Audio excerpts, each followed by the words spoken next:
Hello అందరికీ. సింపుల్‌గా and టేస్టీగా చికెన్ పచ్చడి ఎలా తయారు చేయాలో చూసేద్దాం. ముందుగా ఇలాగా నేను ఒక పావు కప్పు ధనియాలు యాడ్ చేసుకుంటున్నాను ఫ్రైయింగ్ ప్యాన్‌లోకి.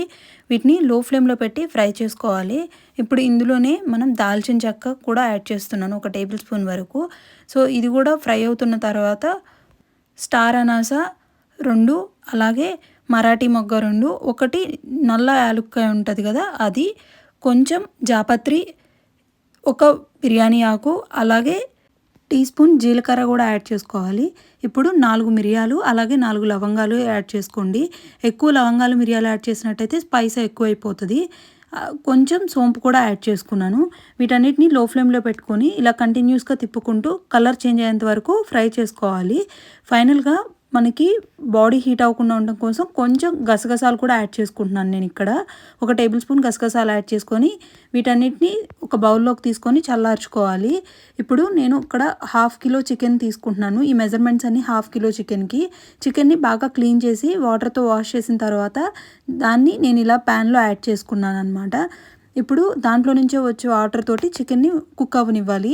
ఇలా చూస్తున్నారు కదా, మనం మధ్య మధ్యలో తిప్పుకుంటూ చికెన్లోని వాటర్ అన్నీ ఇనికిపోయేంత వరకు చికెన్ని కుక్ అవ్వనివ్వాలి. ఇలా ఒక 20 మినిట్స్ మీరు మీడియం ఫ్లేమ్లో పెట్టి కుక్ చేసినట్టయితే చికెన్ అనేది బాగా కుక్ అవుతుందన్నమాట.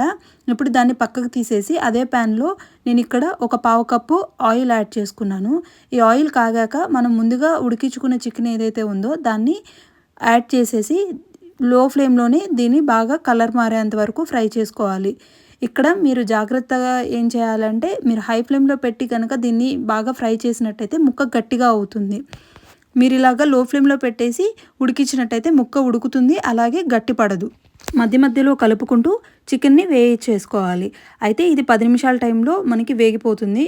ఎందుకంటే మనం ఆల్రెడీ చికెన్ని ఉడికించుకున్నాం కదా, సో ఈ చికెన్ అనేది ఇప్పుడు తొందరగా ఫ్రై అయిపోతుంది. ఇలా ఫ్రై చేసుకున్న చికెన్ని మిక్సింగ్ బౌల్లోకి తీసేసుకోవాలి. ఇది ఫ్రై అయిందనటానికి ఎవరైనా కొత్తగా చేస్తున్నట్లయితే వాళ్ళ కోసం ఈ టిప్.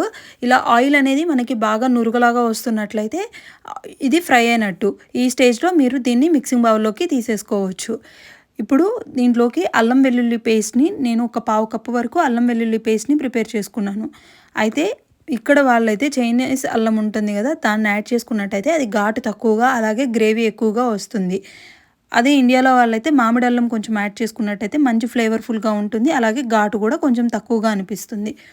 ఇలా అల్లం వెల్లుల్లి పేస్ట్ యాడ్ చేసిన తర్వాత ఎక్కువగా తిప్పుతూ ఉండాలి, లేదంటే అడుగు అంటుతుంది. సో ఇలా తిప్పుతూ అల్లం వెల్లుల్లి పేస్ట్ని బాగా ఉడికించుకోవాలి అడుగంటకుండా. ముందుగా మనం ఆల్రెడీ ఫ్రై చేసి పెట్టిన మసాలా దినుసులు ఏవైతే ఉన్నాయో వాటిని పౌడర్ లాగా చేసుకొని అల్లం వెల్లుల్లి పేస్ట్ ఫ్రై అయిన తర్వాత ఈ పౌడర్ని కూడా యాడ్ చేసుకోండి. ఇప్పుడు మనం దీంట్లో టేస్ట్కి సరిపడా సాల్ట్ యాడ్ చేసుకోవాలి. అయితే సాల్ట్ అనేది మీరు కొంచెం తక్కువగా యాడ్ చేసుకోండి, ఎందుకంటే మనం నిమ్మరసం ఇవన్నీ యాడ్ చేస్తాం కదా, దానివల్ల సాల్ట్ ఎక్కువైపోతుంది. సో ఇప్పుడు కొంచెం తక్కువగా యాడ్ చేసుకోండి. నేను ఇక్కడ 3 టేబుల్ స్పూన్ వరకు సాల్ట్ యాడ్ చేసుకున్నాను. సో దీన్ని కూడా కలిపేసుకున్నాను అనమాట. కారం అనేది మనం ఒక 4 టేబుల్ స్పూన్ కారం యాడ్ చేసుకుంటే సరిపోతుంది. కారం కూడా మనకి మసాలా దినుసుల్లో నుంచి ఘాట్ అనేది ఆల్రెడీ వస్తూ ఉంటుంది. సో మనం కారం ఎక్కువ యాడ్ చేసుకున్నట్టయితే ఇంకా ఎక్కువగా కారంగా అయిపోతుంది. సో 4 టేబుల్ స్పూన్ల కారం సరిపోతుంది. కొంచెం కలర్ కోసం ఒక 1/2 టీ స్పూను మనం పసుపు యాడ్ చేసుకున్నట్టయితే పచ్చడి అనేది మంచి కలర్ఫుల్గా కనిపిస్తూ ఉంటుంది. ఇదంతా బాగా మిక్స్ చేసుకొని ఆయిల్ కొంచెం అలా పైకి వస్తూ ఉంటుంది కదా, ఇప్పుడు సైడ్ ఈ లెవెల్లో స్టవ్ ఆఫ్ చేసుకొని ఈ మిశ్రమాన్ని అంతా మనం మిక్సింగ్ బౌల్లోకి తీసుకున్న చికెన్లో యాడ్ చేసేసుకోవాలి. ఇలా చేయటం వల్ల ఏంటంటే మనకి పచ్చడి అనేది ఎక్కువ రోజులు నిల్వ కూడా ఉంటుంది. సో దీన్నంతా మీరు మిక్స్ చేసుకొని ముక్కలకు పట్టే విధంగా, తడి లేకుండా చూసుకొని ముక్కలకు పట్టే విధంగా బాగా మిక్స్ చేసుకోవాలి. ఇది చల్లారిన తర్వాత ఒక 3 మీడియం సైజు నిమ్మకాయల రసం తీసేసుకొని దాన్ని కూడా యాడ్ చేసుకోవాలి. ఇది చల్లారాలి. ఇప్పుడు పచ్చడి అనేది మనం కాలుతూ ఉంది కదా, కొంచెం చల్లారినట్లయితే మనకి ఇందులో నుంచి ఆయిల్ కూడా పక్కకు వస్తుంది. అలాగే ఫైనల్గా నిమ్మరసం కూడా యాడ్ చేసుకొని మిక్స్ చేసినట్టయితే పచ్చడి రెడీ.